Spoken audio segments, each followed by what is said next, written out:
Já imaginou como a vida se renova geração após geração em cada espécie do reino animal? A reprodução é o fio invisível que conecta o ontem, o hoje e o amanhã. Um processo biológico essencial para a continuidade das espécies e o equilíbrio da natureza. Nosso grupo é formado por Eduarda Ramos, Karen Ashley, Rejane Claudino e Samara Andriele, estudantes do curso de Medicina Veterinária. E neste vídeo apresentaremos a fisiologia do sistema reprodutor animal, masculino e feminino.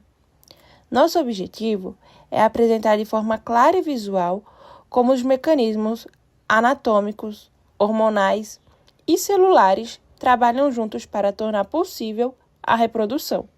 Todo o conteúdo foi construído com base em referências clássicas da fisiologia veterinária, como Dux, Fisiologia dos Animais Domésticos, e Cunningham, Tratado de Fisiologia Veterinária. Sistema reprodutor masculino. No macho, tudo começa nos testículos, as gônadas responsáveis por produzir os espermatozoides e o hormônio testosterona, o motor da masculinidade. Essa produção é comandada pelo eixo hipotálamo, hipófise e gonadal. O cérebro libera GNRH, que estimula a hipófise a liberar o FSH e LH. O LH ativa as células de Leydig, produtora de testosterona. O FSH estimula as células de Sertoli, as enfermeiras dos espermatozoides, que nutrem, protegem e regulam o ambiente dos túbulos seminíferos. Dentro dos túbulos, ocorre a espermatogênese, um processo dividido em 3 fases. Espermatocitogênese, quando as espermatogônias, células-tronco, localizadas na base dos túbulos, se dividem por mitose. Algumas permanecem como reserva, outras se transformam em espermatócitos primários. Meiose. Os espermatócitos passam por 2 divisões meióticas, reproduzindo um número de cromossomos e criando a diversidade genética, formando-se as espermatídeos haploides, células ainda imaturas. Espermiogênese é a formação final. As espermatídeos perdem o excesso de citoplasma, formam o acróstomo, com enzimas que ajudarão a perfurar o óvulo, e desenvolve o flagelo, que lhe dará movimentos. Depois, os espermatozoides seguem para o epitídimo, onde amadurece e pelos ductos deferentes até se misturarem às secreções das glândulas acessórias, formando um sêmen.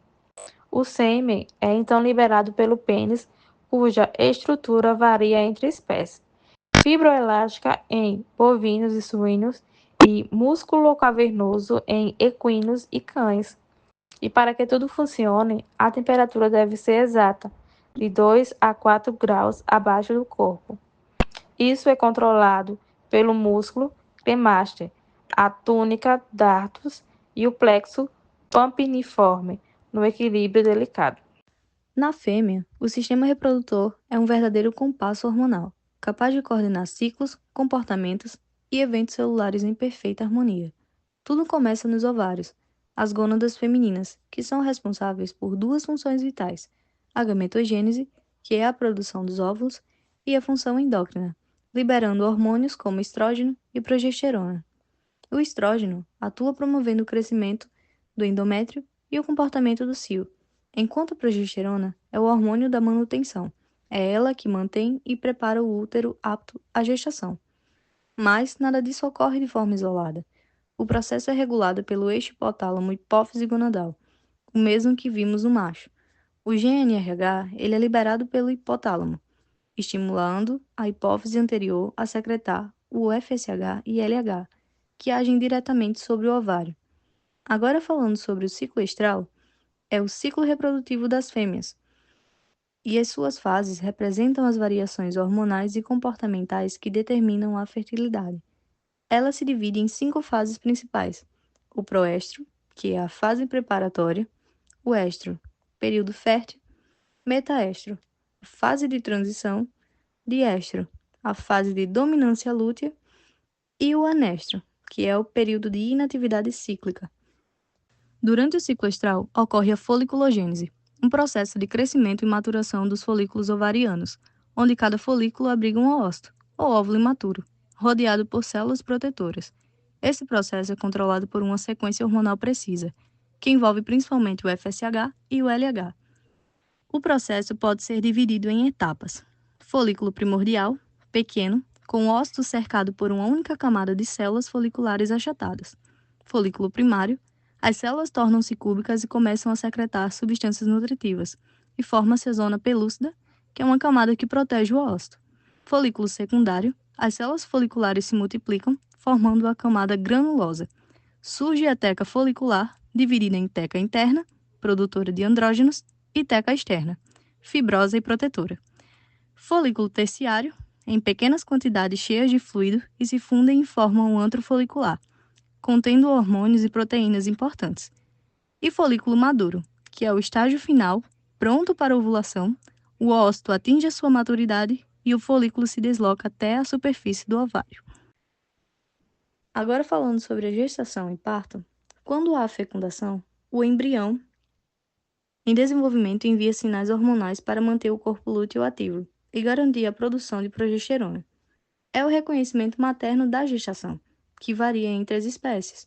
Durante essa gestação, a progesterona domina, inibindo contrações uterinas e sustentando um ambiente adequado ao embrião. Próximo ao parto, ocorre uma queda brusca de progesterona e um aumento de estrógeno, prostaglandinas e a ocitocina, que induzem as contrações uterinas e nascimento. Já na lactação, logo após o parto, a prolactina secretada pela hipófise estimula a produção de leite nas glândulas mamárias, enquanto a ocitocina, liberada pelo estímulo de sucção, provoca a ejeção do leite. Esse mesmo reflexo neuroendócrino reforça o vínculo materno, mostrando que a fisiologia reprodutiva vai muito além da fecundação. Ela sustenta o instinto e cuidado materno. Tudo isso é coordenado por um diálogo constante entre dois grandes sistemas de controle do corpo, o sistema nervoso e o sistema endócrino. Uma comunicação precisa conhecida como eixo hipotálamo-hipófise gonadal.